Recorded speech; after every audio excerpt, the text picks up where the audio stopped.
recording going. Cool. All right. Well, thanks everybody for coming out tonight to our AIAA alumni career panel. So yeah, as you can see here, that's what's going on tonight. Next week, we have Dr. Edwards, a recently inducted AIAA fellow, talking a little bit about the CFD and hypersonics research going on in the department.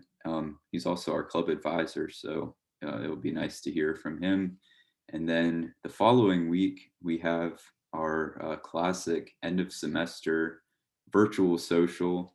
We'll try to have some fun trivia, perhaps.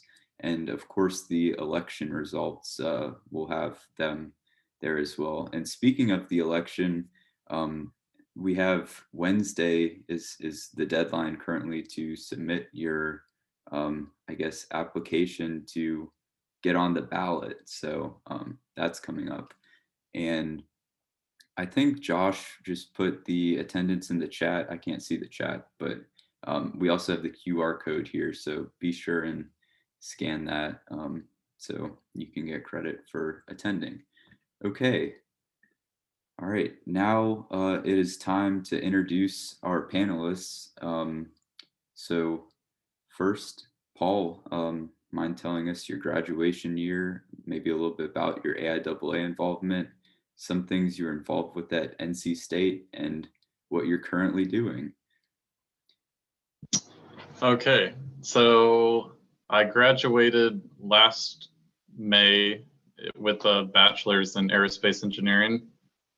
While at State, I was the president or student chair for, I want to say 2 years. So I pretty much, before that, was in AIAA, did DBF and special projects, all that kind of stuff. So that was kind of my main involvement. I also did a little bit of like aerial robotics club, other stuff like that. Currently, I am just started in January working for GE Aviation. And I'm in what's called the Edison Engineering Development Program. It's basically just a rotational program where you start off, you do 8 months of a role, and then you get to do 8 months of another role. And you have 3 total rotations, as well as you take your master's classes so that when you finish, you get a master's degree out of it. So my current rotation is with the Installation Aerodynamics Department, which basically does, because GE makes jet engines for those who aren't familiar. So I basically do the aerodynamics for the inlet and then also for the exhaust.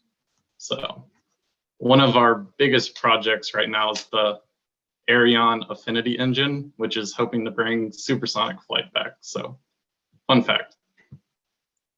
Cool. Thanks, Paul. Tyler, you want to introduce yourself next? Sure. Yeah, so I graduated from NC State back in 2015 with my bachelor's. I stayed around for a couple of years to do grad school, and I did my master's under Venkat, and then graduated from that in 2018. And I've been working at NASA Glenn in Cleveland, Ohio for the past 3 years since then. But yeah, while I was at State, I did AIAA. I was kind of involved freshman and sophomore year. We actually hosted the regional student conference at NC State one of my first years, so I got to present there and kind of get a feel for it. And then later that year, basically every single officer retired, so they were looking for somebody, and I ended up being president the next year. And that was pretty interesting, just to be able to lead a team and build up a lot of new programs. But yeah, that was my junior year at State. And then the next year, my senior year, I was a webmaster because I wanted to step back a little bit and focus on senior project and all that other stuff. But we were still trying to update. At the time, we had like an independent website. I think it's kind of different now. It's with the club page and everything. But yeah, I did some HTML work back then. And yeah, I mean, I've been away from campus for a couple of years now, but I still like to be involved doing stuff like this. And Like I was a good night scholar, so I help interview with students there every so often. But yeah, I just like to see what's going on, stay involved, and meet you guys. I'm happy to be here. Sweet. Well, thanks for coming out. And then next, ABL Alex. Yeah, hey everyone. So my name is Alex Kramer. Graduated in with aerospace in 2016. Um, in terms of involvement at the time, I did do a co-op, so it kind of like split up my college experience, I will say. So I did a co-op at Honda Aircraft, if anybody's familiar. When I was actually on campus, I played on the club soccer team. I did a little bit with the rocketry team. I actually wasn't as involved with the AIAA as I would have liked to be or should have been. Probably would have helped me out in a lot of ways. But yeah, since then I went to Lockheed Martin Missiles and Fire Control in Dallas. I was part of the ELDP program, which is like a similar program to what Neil's in. Um, and then I actually stopped that and went to get my master's degree from Stanford. And now I'm a GNC engineer at ABL Space Systems. Um, yeah, and if I'm happy to talk more about the company later on, but we're basically a small launch vehicle startup. We actually just closed a pretty large Series B. So yeah, hoping to compete with Relativity and Firefly and those guys. Sweet. Well, yeah, thanks for coming out.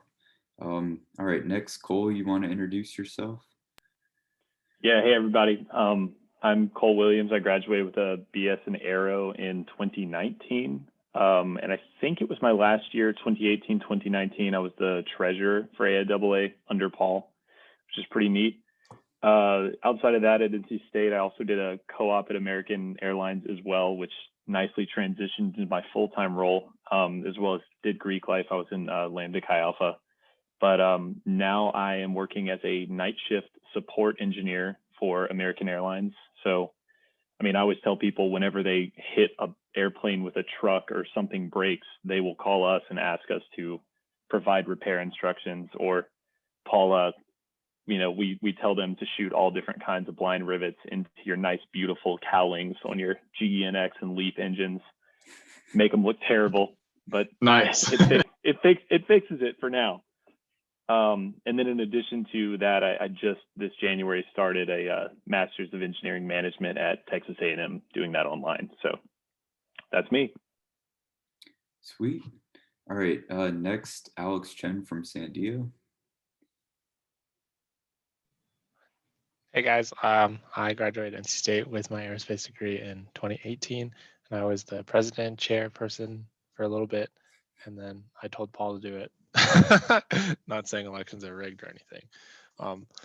I did AIAA and I did the DBF competition at AIAA too, and then I went to University of Texas at Austin to get my master's in mechanical engineering, and now I'm working at San Diego National Laboratories doing mechanical work. Fun stuff. Yeah, definitely ask me about it if you want, but I think I probably talked about it to you guys literally last week. So Yes, we had Alex out last week. And then lastly, AJ. Hi, everyone. So like several people here, I graduated with a BS in aerospace in spring 2016. On campus, I had a lot of different things I was involved in. I think the first thing, of course, was a co-op program, and that was fun. As far as AIAA, I was involved as a member throughout my time at NC State, and then I also served as, I believe it was external communications officer my final year at NC State, which basically involves trying to get companies to come to NC State and present on what they do. And then as far as other involvement, I was involved in NC State student government, which is where I met Tyler Hatch. And let's see what else. Oh, I was also an engineering ambassador for the College of Engineering. And currently I work as a production engineer for Blue Origin's New Shepard suborbital rocket program. Excellent. Well, Yeah, again, thanks everybody for coming out. Now let's get into the questions. I'll try to keep like the order sort of similar here, but feel free to jump in at really any point when somebody says something that you might be able to add a little bit more to. It's pretty casual in that sense. So yeah, here's kind of the order we're going to go in. We have the questions sort of grouped into four four sort of overarching topics, and then you can answer as many of the sub questions as you want.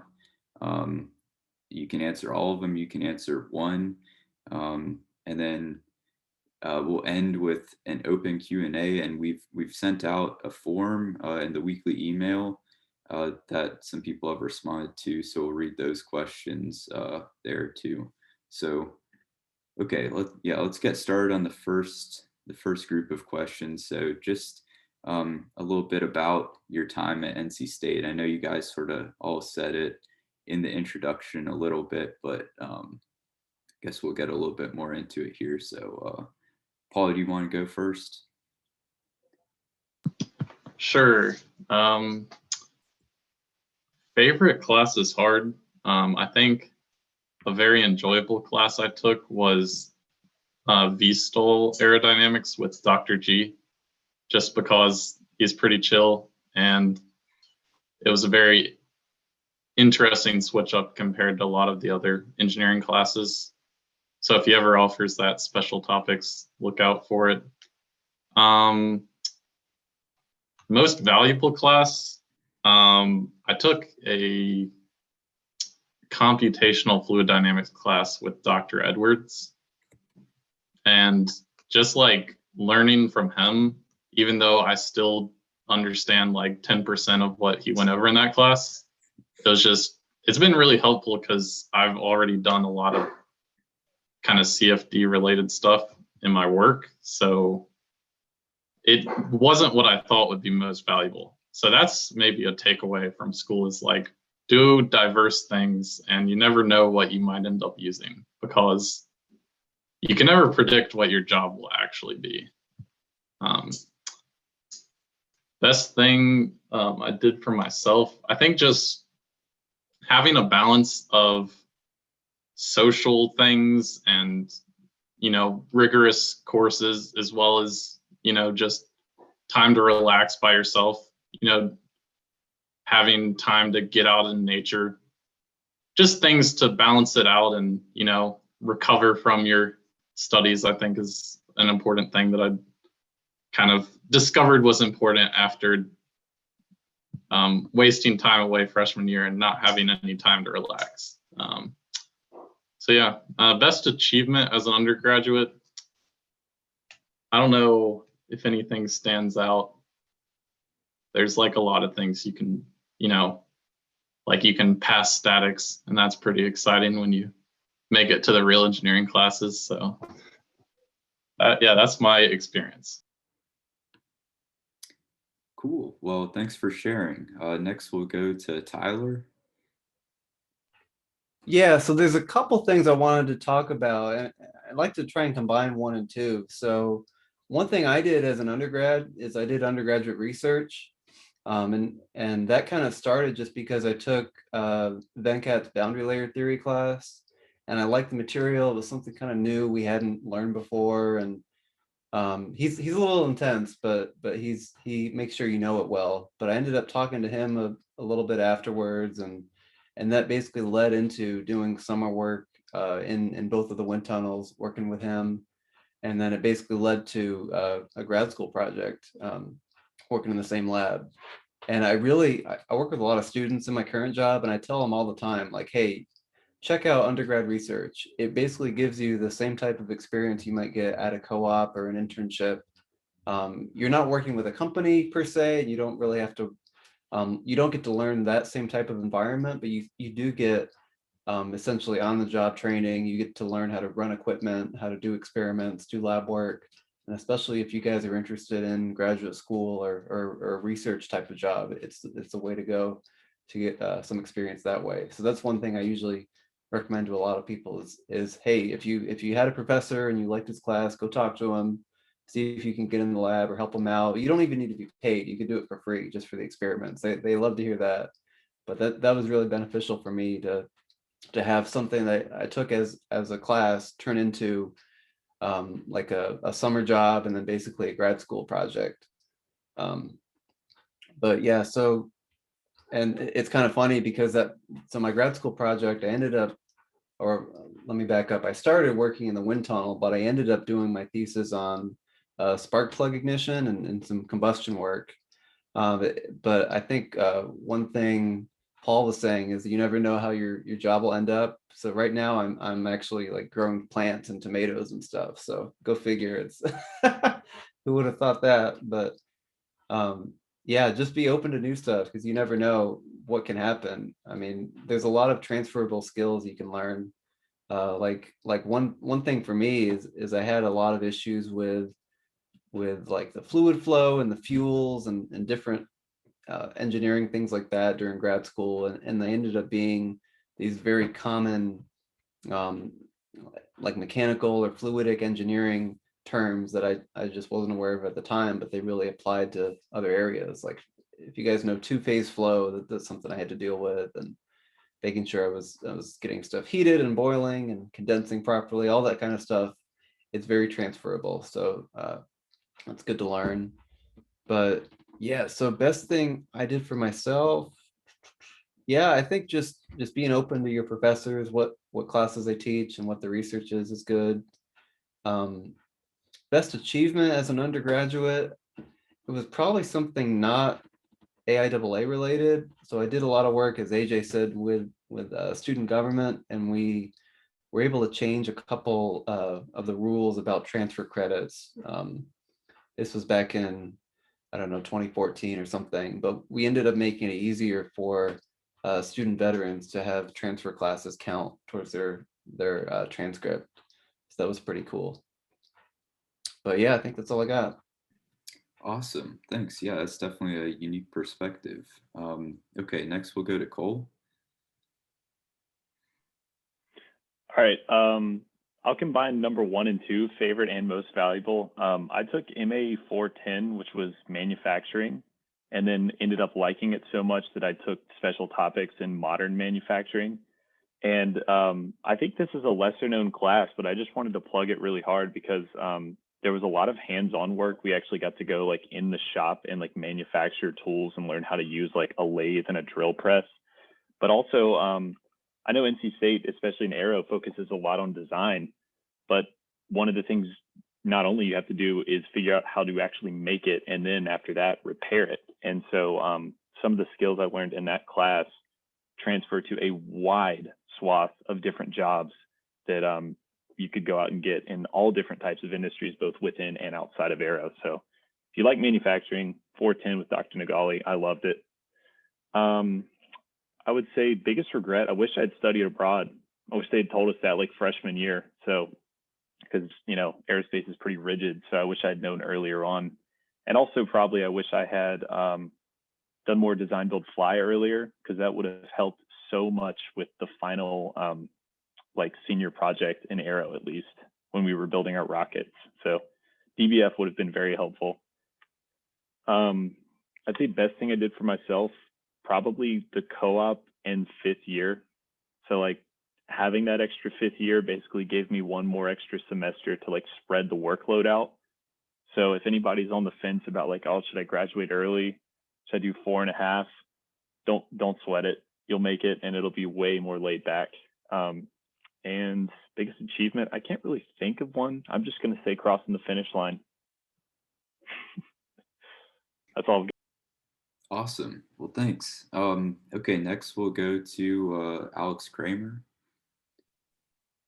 Yeah, I think the main thing I want to touch on is what Paul and Tyler really kind of nailed on, was like try to learn as much as you can from your classes, even if you don't think that you really want to pursue like that particular part of aerospace, just because like you never know what you're actually going to end up working on. I know that I don't remember the actual numbers of the classes, but I took the controls course. and I ended up doing it a lot in my current work. And I actually ended up enjoying it. And at the time, I thought it was like black magic. And so like I just really want to echo that point. In terms of like favorite class, most valuable class, I really enjoyed Dr. Bryant's flight dynamics class. I don't remember the exact name of it. He does a really good interpretive dance for Dutch roll, which I really enjoyed. I don't know if anybody remembers that. And then obviously senior design. I don't know if Dr. Hall's still there, but Dr. Hall can be scary, but I recommend you get to know him because he's a funny guy. Biggest regret, I think I kind of mentioned at the beginning, was like, I think I would have liked to be more involved in things like AIAA. And also like some of these like student run clubs like Design Build Fly and like the rocketry team. I did a little bit of that, but I wish I was more involved because it ended up being like really relevant to what I do now. I think best thing I did for myself was probably that co-op. Just the work experience, like obviously is really good for trying to get a job after college.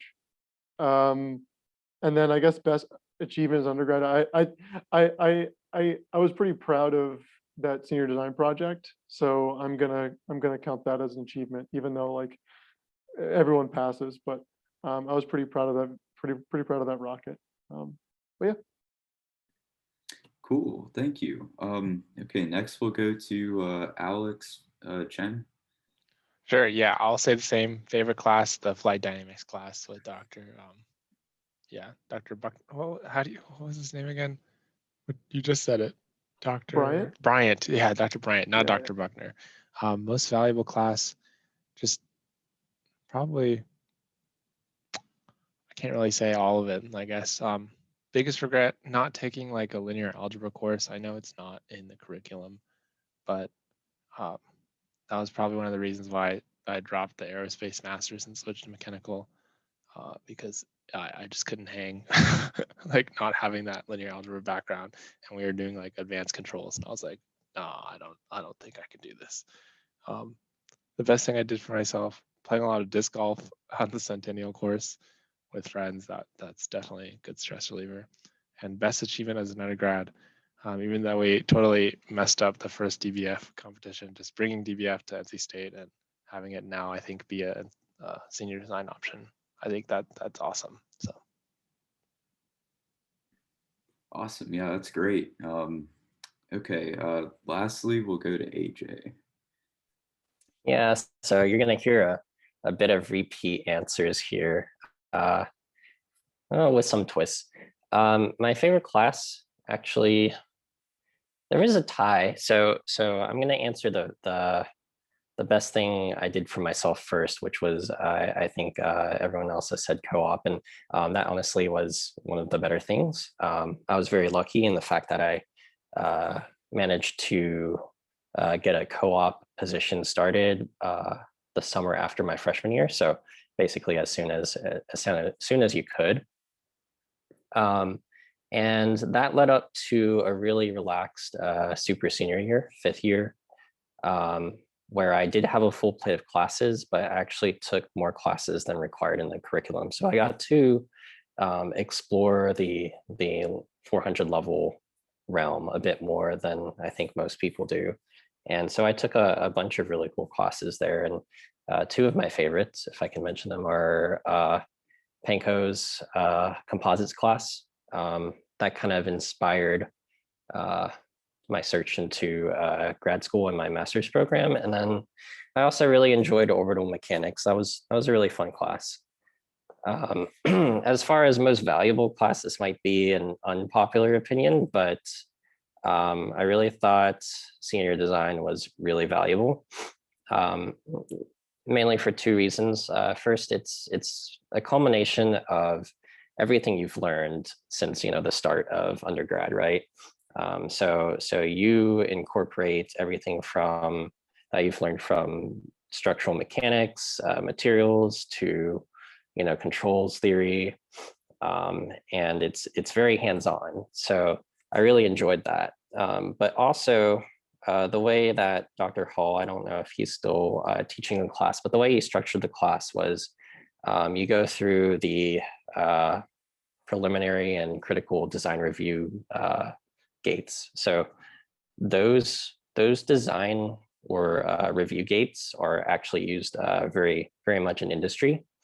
So I felt that following that kind of that kind of program for the class really helped us get an idea of, okay, how do we actually apply what we've learned into designing something that works?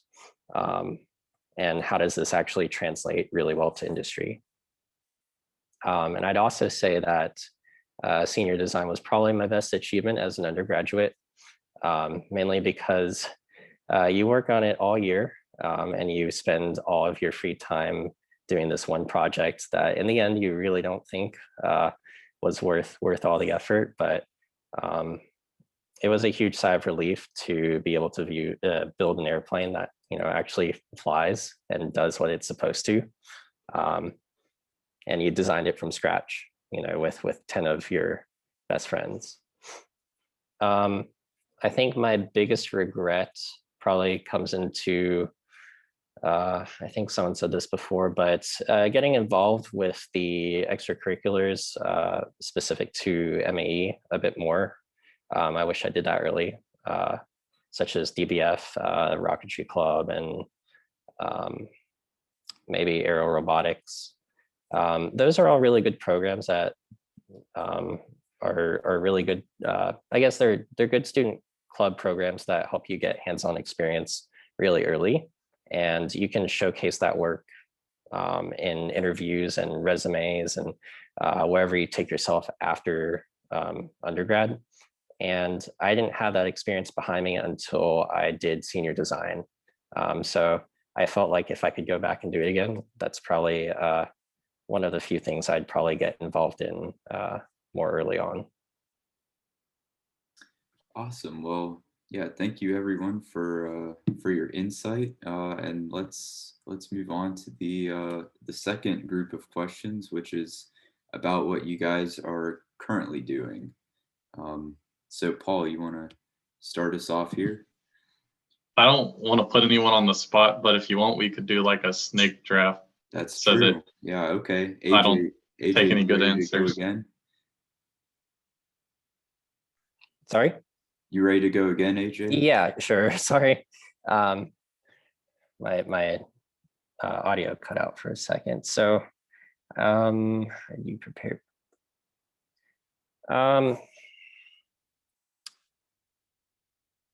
Let's see. Okay. Sorry, I was just reading the question. My first job was this job actually, and I had several internships beforehand with different companies. So I felt those internships helped me prepare in a way for my first job, but I feel like the schoolwork I had done and the knowledge I had behind me from undergrad definitely helped. There's definitely times where you're doing a lot of paper pushing, but there's also a lot of times where you have to pull on just your basic undergrad knowledge and open up a textbook. And actually having all these textbooks from undergrad at my desk really helps. I probably open them at least, like 5 times a week.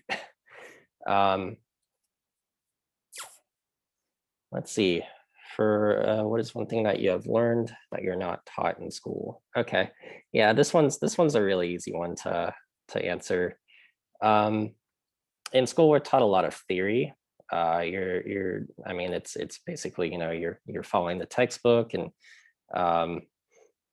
solving textbook problems, but that's not always how the real world and industry works. And I think that one big thing that we didn't get to cover in school that I probably would have liked is, I guess, common knowledge on things like tooling or I don't know, looking at fastener libraries. And I know that sounds really boring, but there's a lot of nuanced stuff like how do you spec out a fastener for some design or assembly you're making, or really how do you know what materials to choose, and those weren't really covered in school as much as, okay, how do you analyze, something once you're given a certain material or a certain part to look at. So I felt like our undergrad curriculum was more analytical based and prepared you for an analytical role versus working with hardware that's off the shelf. For the graduate school one, what are you learning new? Oh, I might not be the best one to answer that since I'm not currently in graduate school, but I think my graduate knowledge, it definitely applies. I only did a non-thesis master's, so I kind of took an extra year and a half to take classes, and I specialized in mechanics of materials and composites, and particularly in how fatigue of materials applies to composite materials. And I actually use that pretty frequently on my job, since we're rockets, we have some parts that are made out of various composite material systems. Awesome. Yeah. Thanks for that. And I guess as a note for everybody else answering these, I should have mentioned this. Yeah, go ahead and answer the graduate school question too, even if you're like Paul and Cole, only a little bit into it. It will still be good advice. So yeah, thanks for that, AJ. Next, we'll go to Alex Chen. Sure. So how prepared did I feel? Honestly, it's like the feeling you get before every semester starts after summer break, and you're like, oh God, what's going on? But it's okay. A lot of places have a lot of user manuals and things you can go through. So I felt okay about going to my first job, and it turned out okay. So I'm still learning things. What else did you have to do to prepare? Not much. I just hopped into work and they were just telling me do this, do that, and then I just kind of figured my way out and asked around and asked for help. One thing that I've learned that was not taught in school right now, I'm trying to brush up on my GD&T skills, doing a lot of drawing, like mechanical drawings for the designs I've done. Technically, we can like contract those out, but it's a lot quicker to just do them yourself. So my GD&T skills are not that great, especially with the new standards, ASME Y14 or whatever. So that's something you guys could totally study on your own or get the licensure if you want. That could probably help out. For those in graduate school, took this really cool failure analysis class, like with fatigue and cracking. So that was pretty cool.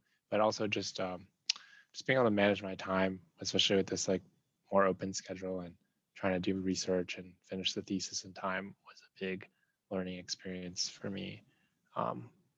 Yeah. Awesome. Well, thank you. Okay, next we'll go to Alex Kramer. Yeah, so let's see, how prepared would you be to your first job after graduation? What else do you do to prepare?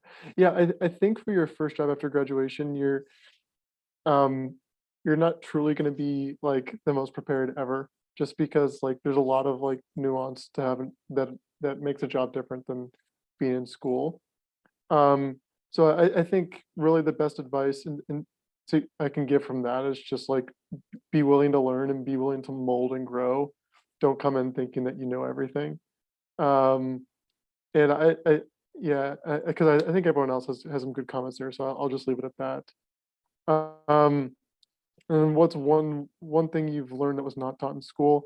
I think a lot of it is just like the general, I guess, like rules of thumb that are in industry, right? So like, for example, you're trying to do a control law on a launch vehicle and you're trying to figure out like, okay, our model says our damping's 20%, but should we actually try to stabilize the vehicle to 10%? And so there's like little things like that that come with experience that you kind of have to learn from the people around you that are like make you really valuable going forward. And I'm sure that applies to like more hardware centric roles as well. Like AJ was saying, there's like learning how to flip through and like how to find the right fastener. Very similar thing. And I'll talk about the graduate school one. I did want to emphasize what Alex was saying was like linear algebra, take it. I don't know why it's not in in the course, like in the required courses, but take linear algebra. You won't regret it. And what are you learning new? And then I think for my grad school, I really enjoyed it just to like really emphasize a lot of the core topics. Like I talked about control theory beforehand. I think I got a lot better of a understanding of it by learning it differently. So grad school for me was helpful in emphasizing a lot of that. A lot of things you learn in undergrad. Awesome. Okay, next we'll go to Cole. Cool. So for being prepared in my first job, I was really lucky. My full-time job is the exact same thing I was doing as a co-op. So like I was pretty lucky on that. The only difference is that I moved from base to line environment. So my deliverables, instead of being due within like 3 days, would be due within like 60 minutes. So definitely had to step up time management and how quickly I could work. But generally speaking, like how else I would prepare for work, every single time a training opportunity comes up at work, I always push my boss to like get in that class. And you know, another thing I did a lot during like interns and full time was I would ask any and everyone for like an additional project, even if it was outside of my direct group. And most of the time that would end up being the most interesting thing I had done all summer, was just a random project I got from somebody I barely knew. So I love asking around for additional stuff. But let's see, as far as not taught in school, I think a big thing is like soft skills and communicating effectively to your audience. Like one example is I write instructions for people whose English may not be their first language, to be used in multiple countries around the world and stuff like that.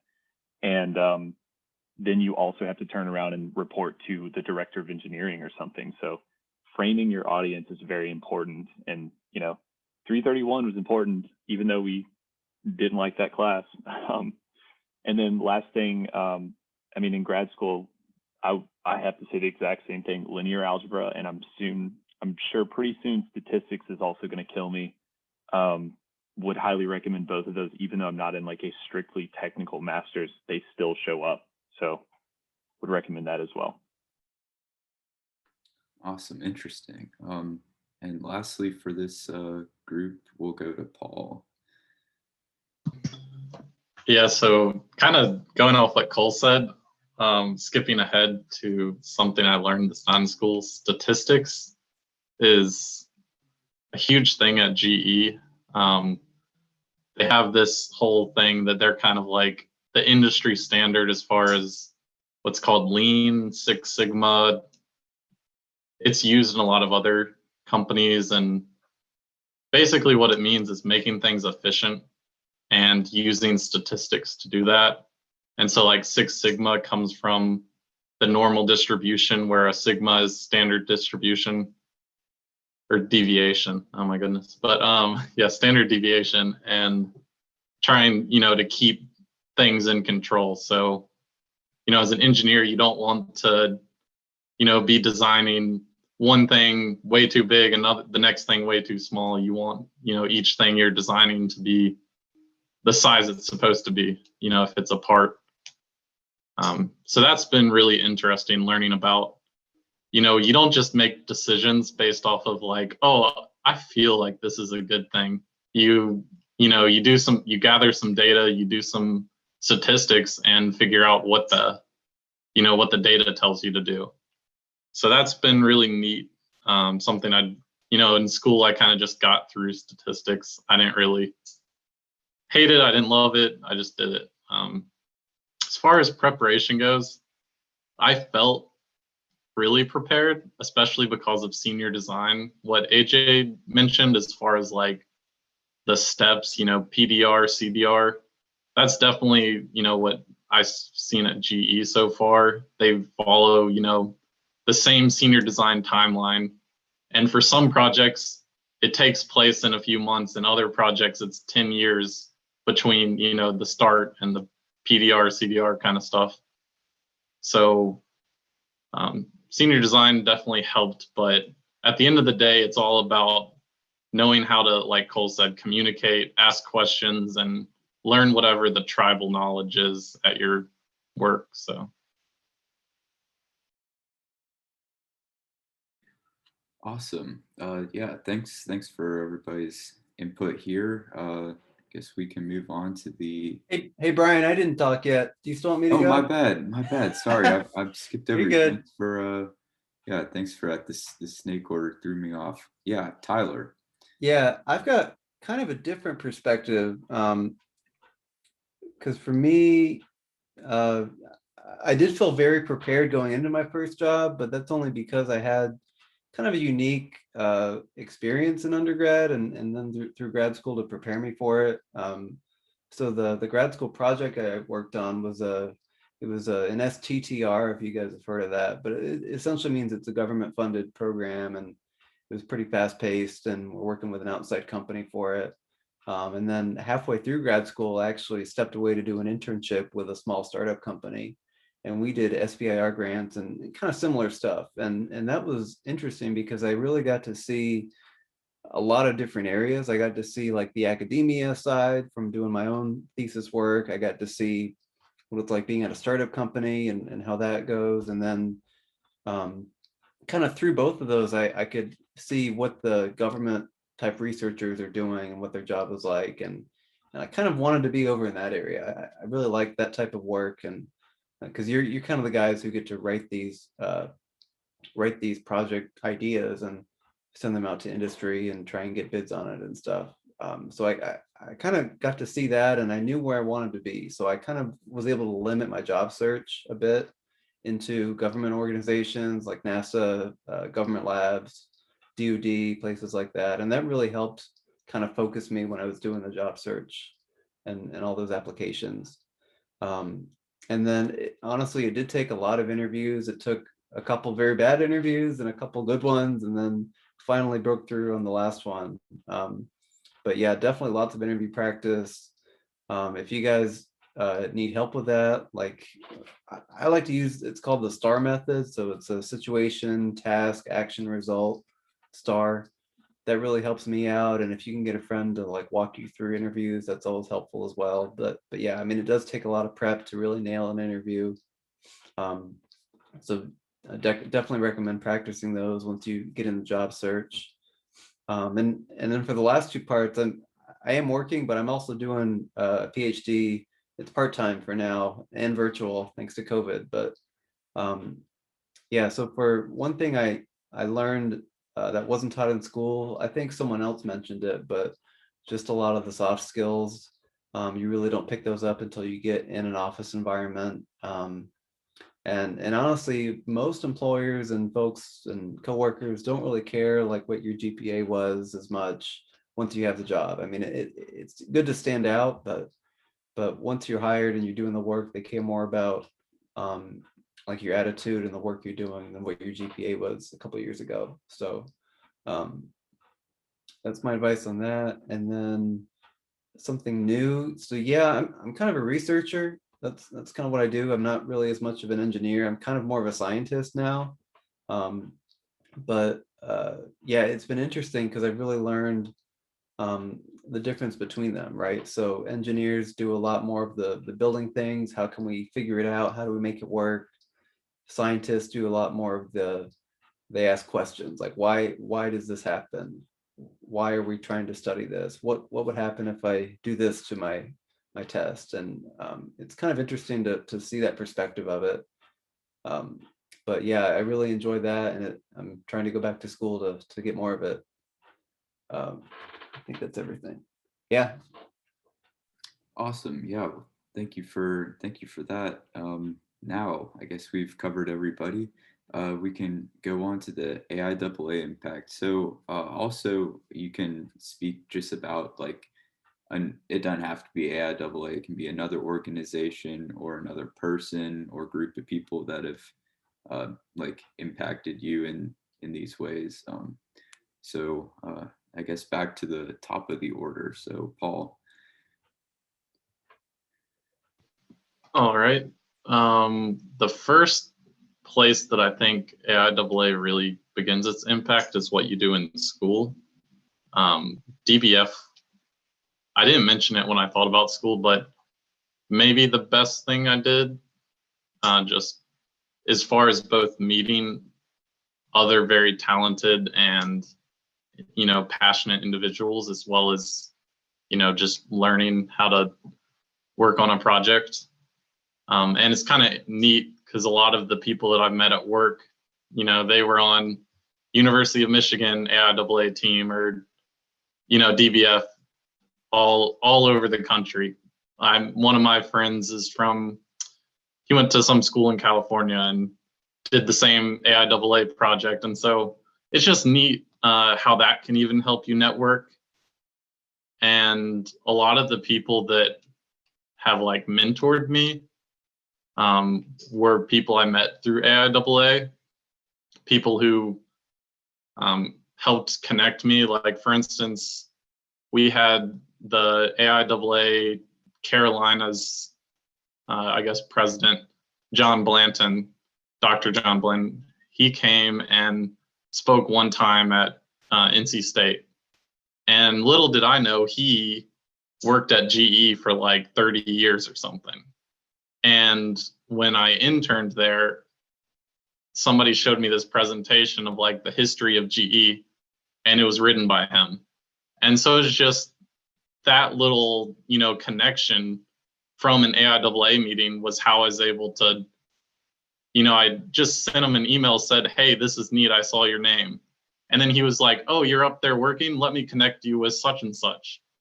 And I, met somebody there who, we got lunch together a few times and, kind of answered some questions and, took me under their wing. So those things, even the other day, somebody was walking down the aisle and stopped and talked to this guy next to me and goes, hey, are you an active AIAA member? I need somebody to sponsor me to be an associate fellow, and all of my friends haven't kept their member dues up.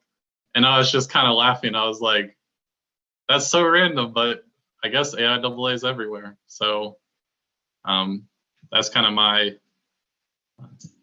how AIAA has impacted me. So definitely get involved if you're not. Awesome. Yeah, that's some cool stories there.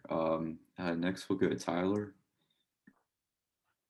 Yeah, so honestly, AIAA really hasn't impacted my career too much. That being said, I will say that being an officer did help build a lot of the soft skills we were talking about, leading a team. Like, we talked with companies a lot, so you kind of get to learn how those interactions go and network that way. So that was very good. I saw you guys have officer elections coming up. So if anyone's interested in building those type of skills, that's a very good way to do it as a student, is to be an officer. But yeah, I mean, I'm just kind of the way my career is developed, it's really not as applicable because I work in low gravity fluid dynamics. So that's already a very niche kind of field, and AIAA doesn't really have a lot of research topics or conferences that are devoted to that. So it's just kind of the way my career has gone. There are a couple other conferences I've been going to. ASGSR is a big one. So if you guys know Joby from the Space Grant, she worked with that a lot. So definitely talk to her. But that's kind of been the more relevant one for me. Yeah, it's just kind of the way it's gone. So not really good or bad. It's just AIAA hasn't been very impactful to me personally. Cool. Yeah, thank you. Yeah, and like Tyler said, yeah, feel free to talk about other organizations or other people that have helped you build your network, and that works too for these questions. So next we'll go to Cole. Cool.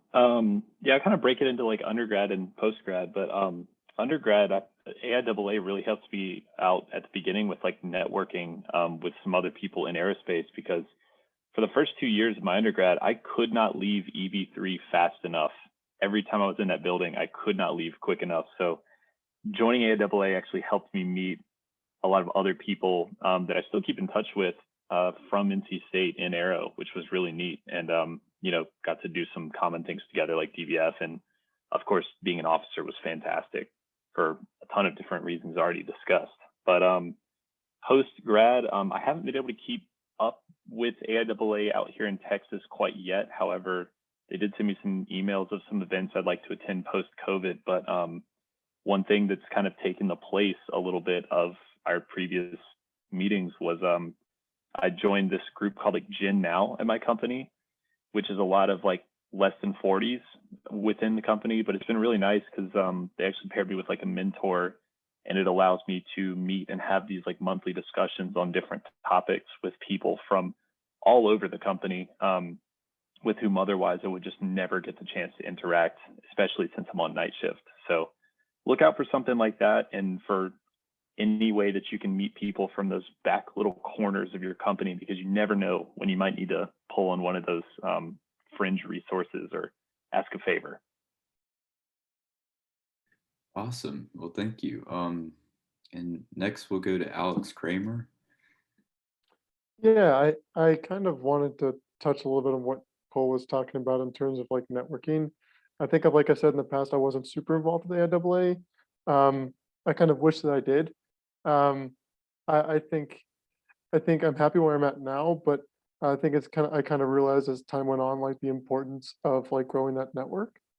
So like again, like Cole was saying, like don't be afraid to stick around a little longer in EB3, you know.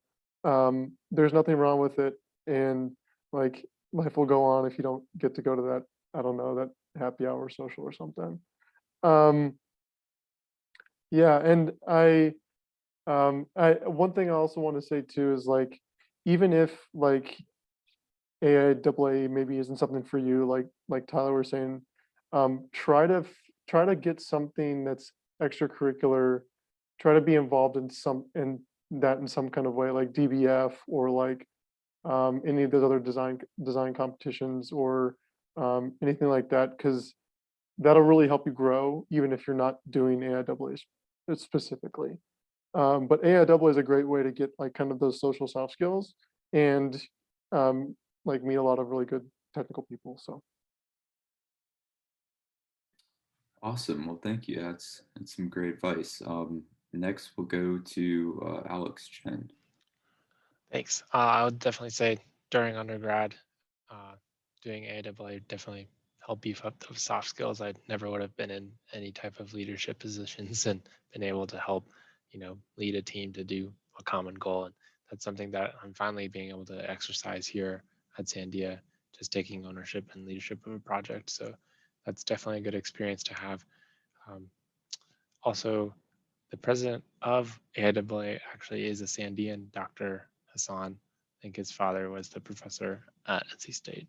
And so I see him around campus occasionally, but haven't seen him recently. But I'd like to get more involved, as Cole said, kind of just with the regional AIAA events, but kind of just staying at home for now. So definitely a good way to make connections that I should utilize. Awesome. And then lastly, we'll go to AJ. Yeah, I can definitely speak to this. So I think I found a lot of value from the regional conferences when I was in undergrad, and I believe my first kind of professional experience outside of my co-op was actually an internship with SpaceX, and I met the recruiter for that position, that internship, at the Huntsville conference. And I was kind of forced to go to that by Dr. Hall. It was kind of looped into our senior design requirements, which was quite funny. But I was actually in contact with this recruiter before attending that conference and had talked to her earlier about a potential position, and I didn't land that one. But at the conference, I noticed that she was there. So I went up, introduced myself, and was able to network with her that way. And so going to the conferences and all the other networking events that AIAA can offer really helps you get your foot in the door with a company and actually, get some real face time and make an impression on either recruiters or hiring managers. So I found that really useful, and I definitely wouldn't be in the position or place I am today without having made that first step. And I don't think, it depends. It depends on, where your career takes you after after your undergrad program or after graduate school. But sometimes you find yourself branching off from the aerospace industry or really something that AIAA focuses on as one of their focus topics. But I would keep that sense of making sure you keep networking throughout your entire career in any way that you can. If that means attending conferences as part of as being a representative of your company, or going out of your way to even pay for attending conferences that you're interested in, even if you can't manage to get sponsorship for it. I think those are really impactful events, because in the end, it's really about who you know and not necessarily what you know. Like it was said before, your undergrad GPA and the classes you took don't really matter after your first job, and it's really what experiences you can garner and get for yourself afterwards. Very cool. Yeah, thank you all for sharing on this set of questions. Definitely have learned a lot here. The last group of questions, sort of, I know you guys have been giving advice this whole time already, but I guess kind of more specific, and I guess some of these are broad to different pieces of advice just from what you've experienced so far. So we'll go back up, starting with AJ again. Okay, so let's see. I didn't necessarily prepare myself for this, but let's see, I'll pick and choose which ones I can answer first. For landing your dream job, I think that's, at least personally for me, something that's always a moving goalpost. I guess I was very lucky in the fact that my dream job was the position I got at Blue Origin. But always start chasing, the next best thing afterwards. And that might be, finding a position that's either higher up on the ladder if you're interested in doing managerial work or project management, or maybe you want, a position where you're focusing more deeply on something more research related, for instance, or maybe you want a job where you can focus on many different things at one time.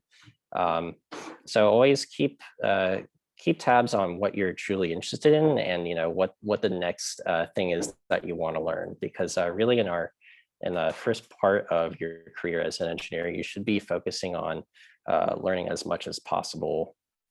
And getting more out of whichever company or whichever research institution you're working for than they actually get from you. That's really truly, I think, the key to success in your earlier career years. As far as getting into grad school, I think my fiance is saying don't do it. Yeah, so she just finished up her PhD in pharmaceutical sciences, and that's a very different field, but also very very challenging. I'd say the first step is start early in your search. You need to start looking at whether or not you want to pursue a grad school opportunity, either a master's program or a PhD program by your junior year.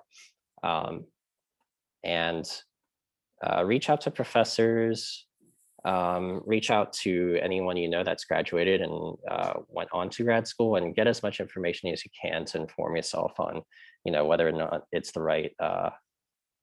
right thing for you.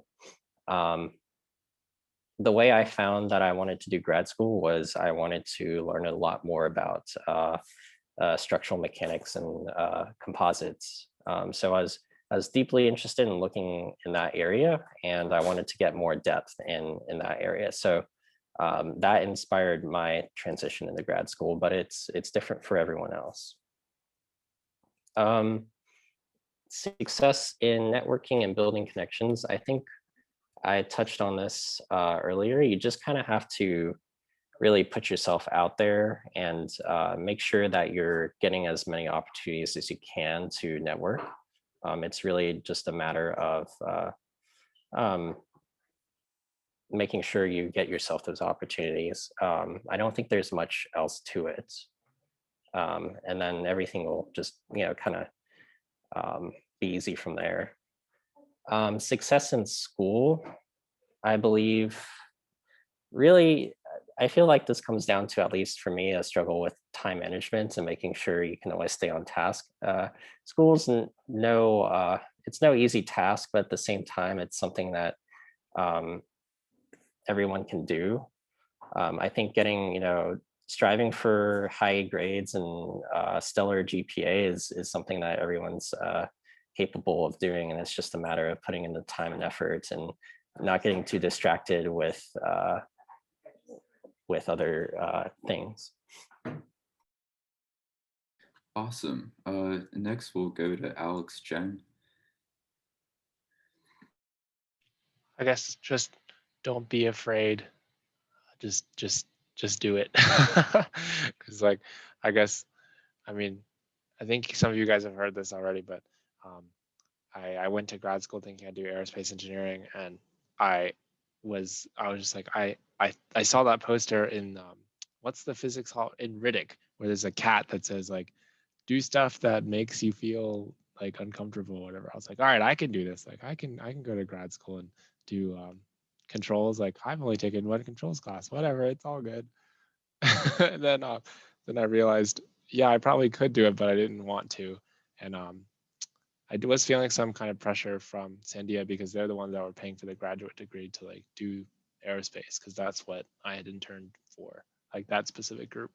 And sometimes you just got to go with what your heart says, and you're like, I didn't want to do this, so I switched to mechanical engineering. And I was kind of afraid of what was going to happen. Like, would I lose like my position at Sandia? Like, what was going on? But it's okay, it worked out in the end. So that's how generally things go. So I switched departments, and now I'm in a mechanical role instead of an aerospace one. And I finished up my mechanical degree and did like research in that field. So I thought it was a good thing. So don't be afraid of like changing your mind or just switching directions, because sometimes like you just got to do what's best for yourself and not like what's best for others or whatever. Landing your dream job, kind of just the same way as AJ said, like the goalposts are kind of moving. Now that I've been here for almost 8 months, I'm starting to be like, ooh, what am I doing with my life, like long term? Not really sure, but figuring that one out, and I'll get back to you guys. But that's pretty much it. Just don't be afraid of change and make the changes that make you happy. So Awesome, thanks. Yeah, definitely good advice there. Next we'll go to Alex Kramer. Yeah, so for success in school, everyone's kind of touched on it a little bit. I think the biggest thing I would say is just keep a general curiosity going. You don't know really what you're gonna want to do with your career until you try it. So like general curiosity, asking questions, like to really trying to understand what's going on, and not just trying to understand how to solve one specific problem, is really valuable, like in the long term as well, right? People are going to see you as a really good engineer if you're constantly asking questions, trying to understand things. In terms of getting your first job, getting into grad school type deal, I'd say for getting into grad school, if that's kind of the path you want to take, definitely get involved in undergrad research, like Tyler was saying.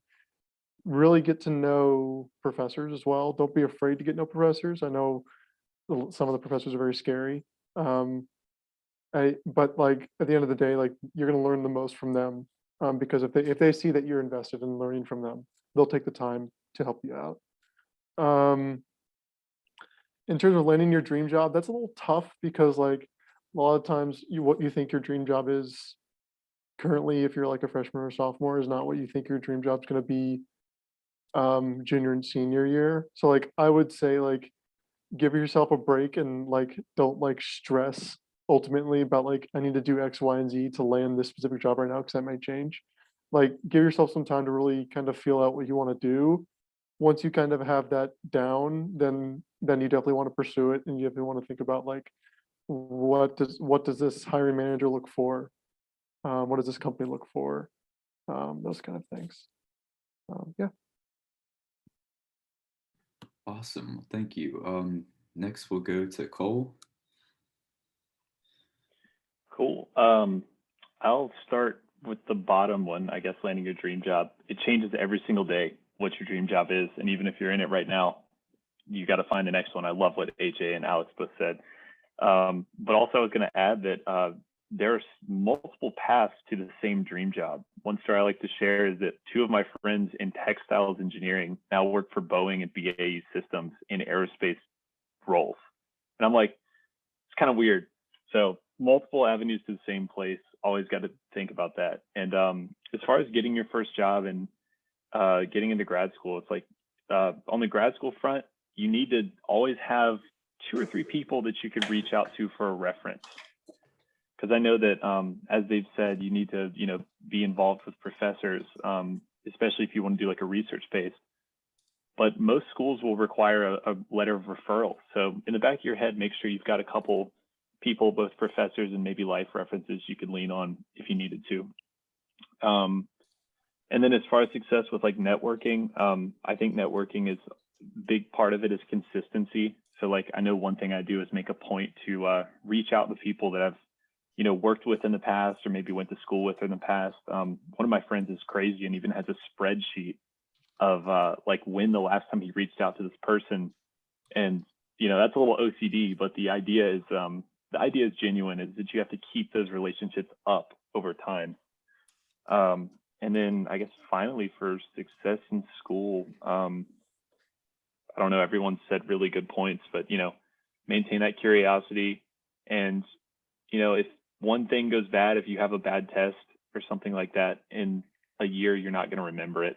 So, just stay motivated, stay strong, and keep your head up.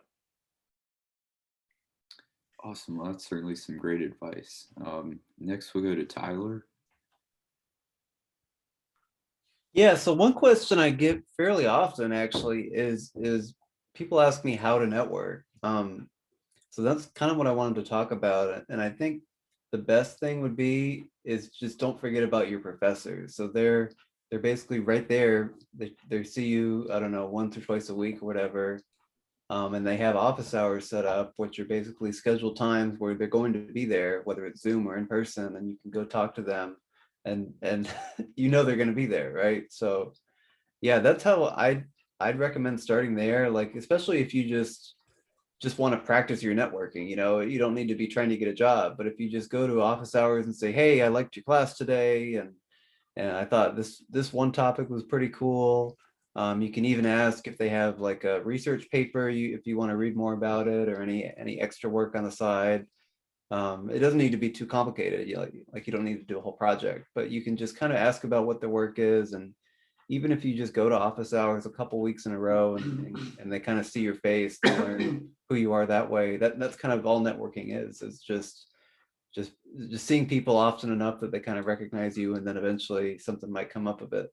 So like if you're going to see a professor and you go to office hours every so often, maybe towards the end of the semester, you could ask, hey, do you have any summer job opportunities, or could I volunteer in your lab at some point?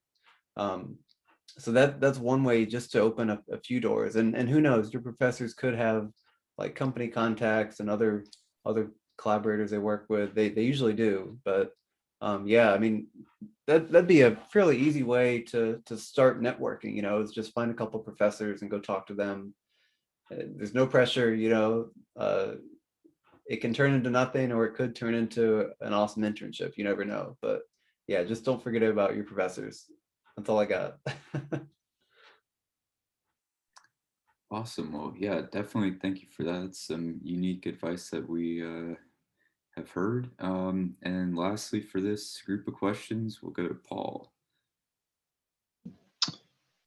Yeah, so this one, is very kind of general life advice is the way I see it. I would agree with, the idea that GPA isn't the most important fact in the world. And kind of on that note, extracurriculars, I think, are the key, whether it's undergraduate research or, doing DBF, or whatever, club soccer, whatever you might do that, is outside of the classroom is 100% necessary to support whatever you do inside, because that's like what makes the difference between anyone's eligible for a job, but like getting the job and doing well, a lot of that comes from the success in school, which isn't just GPA, it's also outside. And that's also where connections and everything happens. So one thing I like to say is like, don't be comfortable. Like kind of like what Alex was saying, like go out and do something that makes you really uncomfortable. Like don't worry about whether you can do it or not. And I think for a lot of engineers, that's talking to people and meeting new people. Even a Zoom call at work, can be nerve-wracking just because you don't want to say the wrong thing or this or that. And so really just putting yourself in those positions and not worrying about, all the things that, could go wrong, but instead just saying like, this is how you grow, is, doing something uncomfortable. So yeah, and as far as dream jobs go, I liked what Cole said, like that changes every day. I think especially in aerospace, it's easy to get kind of in the idea that if you're not doing like landing on the moon or something, that, you're not in a dream job yet, but any job can be a dream job. So yeah. Awesome. We've Well, also got Andre Gauss. He works in Livermore, Hello, NC State everyone. alumni. Andre, what's your one sentence advice to everyone? Quickly. One sentence of advice. Connections. Don't just, I think people focus a lot on professors, but the people you meet like professors can get you internships, but then at the internships, meet other employees. Alex knows why, because I have been saved by some connections from internships. They're great too. Like have mentors. Like don't just have people be your manager. Find people who want to sort of like take you on and give you wisdom and stuff at places you go to, because yeah, that will pay back in dividends for sure. So very generic advice, but yeah, it's not just them professors, but they're great though. But yeah, make friends. Yeah, I'm pretty sure just name dropping like Andre and saying like, hey, I know someone who worked at Sandia, like that literally helped me get like my foot in the door. So like even if you just feel like it's your friend, like it helps you relate to the recruiter. Yeah, like yeah. sweet. Well, that wraps it up for the four main questions we had. So I guess now is sort of the open Q&A portion. First, we have three questions from the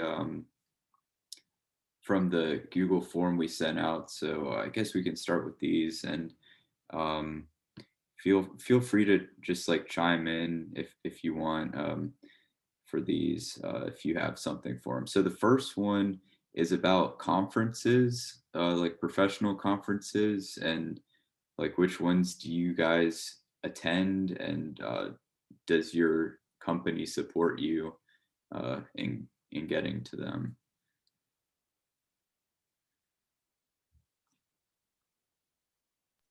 This is just an open response, Brian? Yeah, anybody. Yeah, I can start. So yeah, we're pretty good about that at NASA. The only thing is that being a government organization, there is a restriction on the number of people agency-wide who can go per year. So you might have to fight for your spot a little bit. So far, it really hasn't been an issue for me unless I try and go to an international conference. But yeah, they're usually pretty good at paying for it. And then especially with early career folks, even if you're not presenting a paper or a presentation, they they really value it as a learning opportunity, just to hear what the research and current state of affairs are, and do some networking and meet people that way. So I've been able to go to a couple where I'm not giving a talk or anything, and just kind of listen in, meet people, and do that. But yeah, I definitely recommend them, and at least in my experience, they've been pretty willing to pay for it and support me in that.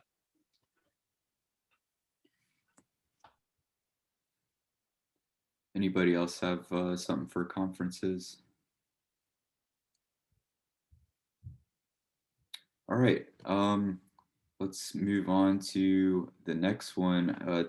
This one, I guess, is for those, I guess the person that asked this specifically towards AJ, but this can kind of go towards anyone too.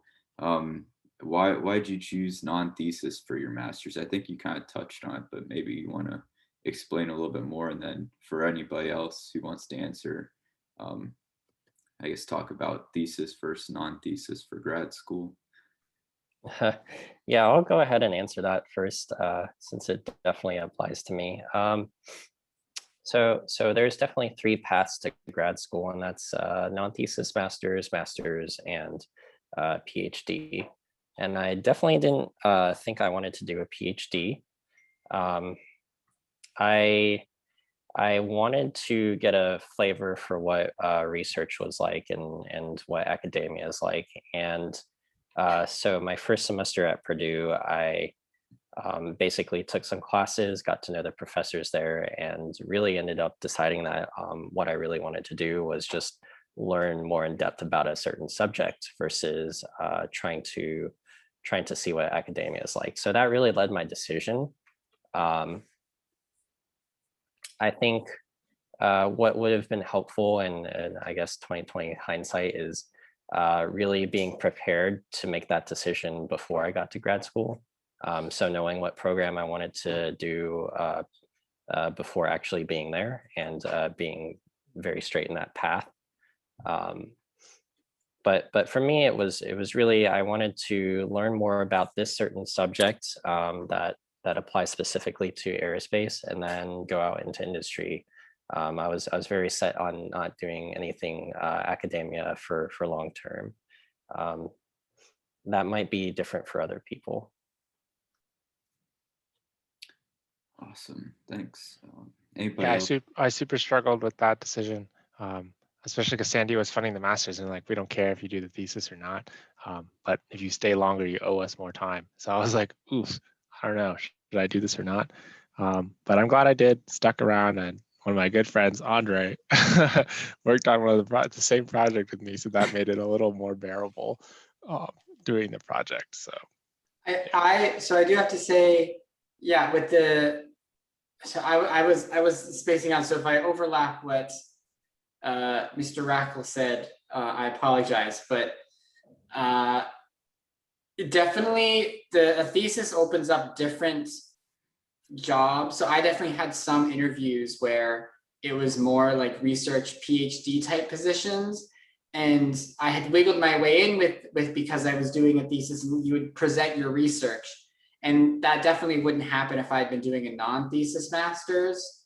I know national labs like theses, because for the job I have now, I presented the research I did. Non-thesis masters, they act, I would say they act more as credentials that can help you get like pay bumps and whatnot, but to really change the nature of the work you're doing, I think a thesis is definitely more of a requirement. And a PhD definitely does too, but I mean, a thesis is a lot of commitment, so yeah. Yeah, and just to add on, I know a lot of grad schools, like some like require you to come in like defined as a master's, and if you're not defined as a master's, you have to do a PhD. And a lot of times that master's track is like a non-thesis track, so you kind of see the thesis track as like their PhD candidates. So it's like when you're picking grad schools, like you definitely want to be conscious of that. I know for me, when I was looking at grad schools, I didn't apply to some because like they had a hard requirement. If you come in and you get in, then you've got funding, but you're staying all the way for the PhD. I didn't know if I wanted to do that. I know the questions like thesis versus non-thesis masters, but like a lot of schools, if you're doing a thesis masters, you're doing a PhD type deal. So like, that's just something to think about. And it's like, it's kind of tough to make that decision, right? You're coming out of undergrad, but that was something when I was considering when I was going. And generally, my rule of thumb is that if you want to be like a professor someday, or like a lead researcher on something, you're probably going to need a PhD. If you, especially if you want to stay in academia. If you like research, but you may not want to do that, like if you don't want to be a professor, you might want to work at a company or do a government organization. Master's with a thesis is probably the way to go. But if you want to do work with a company somewhere, especially if you want to do like an MBA or get into management or something, then I'd say a non-thesis is probably your best option. That's just kind of the rule of thumb I go by. Awesome. Well, thanks everybody for those responses. And then the third question we had from these questions that we sent out in the Google form was covered earlier when we talked about like the AIAA and other professional societies. So we can move on to everybody else's questions. So just feel free to ask in the chat or unmute. Either way is cool, and it can be for everybody. It can be for one panelist. The sky's the limit. Hey everyone, I have one super quick question for all of you, I guess. Do you guys have any advice for graduating seniors who are going into their job for the first time? Anything that you guys realized, a few months in that you guys could have done, or any insightful comments to make in that sense? Well, I have only really been working for like 3 months. So I'm kind of, because I graduated master's and then an internship. So this is not like a few months out wisdom, I would say, but I think definitely I think it's always, and this is more of like a personal philosophy that I've sort of learned from a mentor I had, which is sort of keep an eye out for what like your goals are career-wise, and know that like basically it's easy for people to like start a job and then sometimes get like stuck in it, and they're just like, oh, it's cushy, and because there's no like deadlines like when you're in college where it's like, oh, it's like junior year, it's senior year, graduated, get the PhD, get the degree. So definitely like don't just be like, all right, it's not like I got the job, got it mentality. I think it's better to have the mentality of, all right, like how is this going to get me to step 2? Like, do I want to advance at this company? Do I want to advance somewhere else? But yeah, because I have some friends who are just kind of chilling, and it's like, nah. I mean, it depends on your personality, but it's my wisdom. Yeah, to follow on what Andre was saying is like, don't be afraid to make a change. Like, I know for me, like I was working at Lockheed for 2 years and I hated it. And a lot of the guys down there in Texas were like, oh, you're going to grad school, you're going to be poor, all this, yada, yada, yada. And it was objectively a very scary decision, right? To leave like a job to go to like in-person masters, but ended up being like one of the best decisions I've ever made. So it's like, if you get your job and you're unhappy, don't be afraid to make a change. And even if you are happy, if you feel like you're not being pushed or challenged and you want to be pushed or challenged, don't be afraid to make that change. And the one thing I want to add as well on top of that, it's like going similar to what Andre was saying about like, you don't have these discrete events of like, I'm just trying to get to finals and finish finals. You're like, it's kind of the rest of your life at that point. So you kind of have to make some goals for yourself so you don't get like bogged down in the monotony of it all. So it's like whether they're personal goals, whether they're like career goals, whatever. That's just like more of like a mentality thing. That's that I know I had trouble with. Some of you may as well.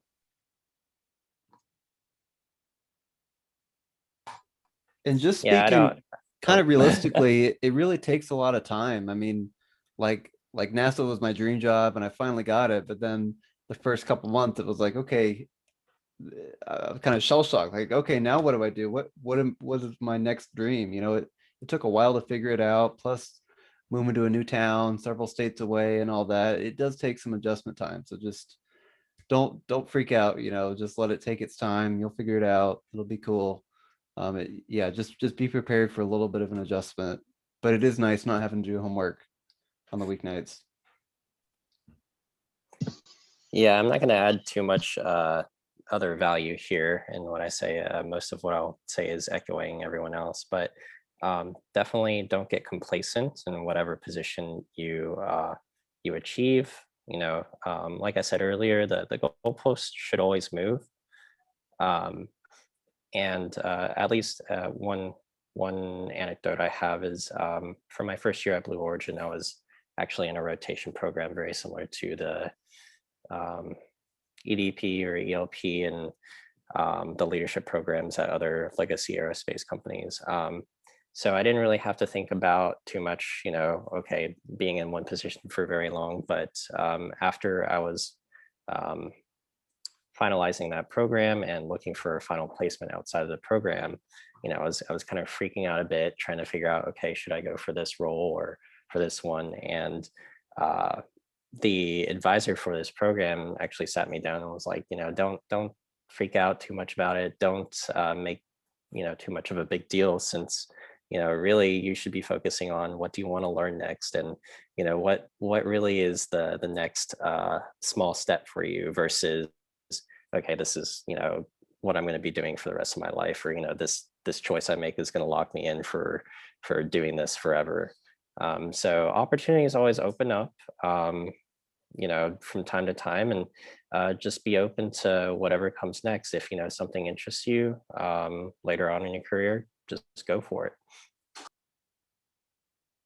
I would say be like Cole and take all the trainings you can, because then you can become a better person, or a better worker at least. Maybe not a better person, but Just take definitely. all the trainings, and then once you're fully trained, then just get a new job and have them train you even more.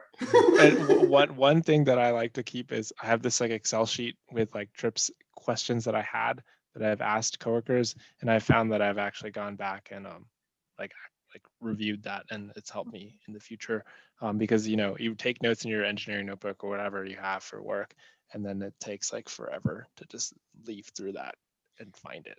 Just write it down in Excel, and then you can control F it. And then another cool tip that I found was on Skype, you can actually record meetings. So if someone's showing you something in like Creo or like SolidWorks or whatever the heck, or like some part library, you could just record the session, and then you will have it for reference later. And Those are great ones. I gotta say, the ability to record like Zoom meetings. I didn't even tell my coworkers I was doing it. Maybe I should have, but that's you one of should the biggest definitely things. tell them. I know. Well, it was like one-on-one meetings. The screen share recording really comes clutch.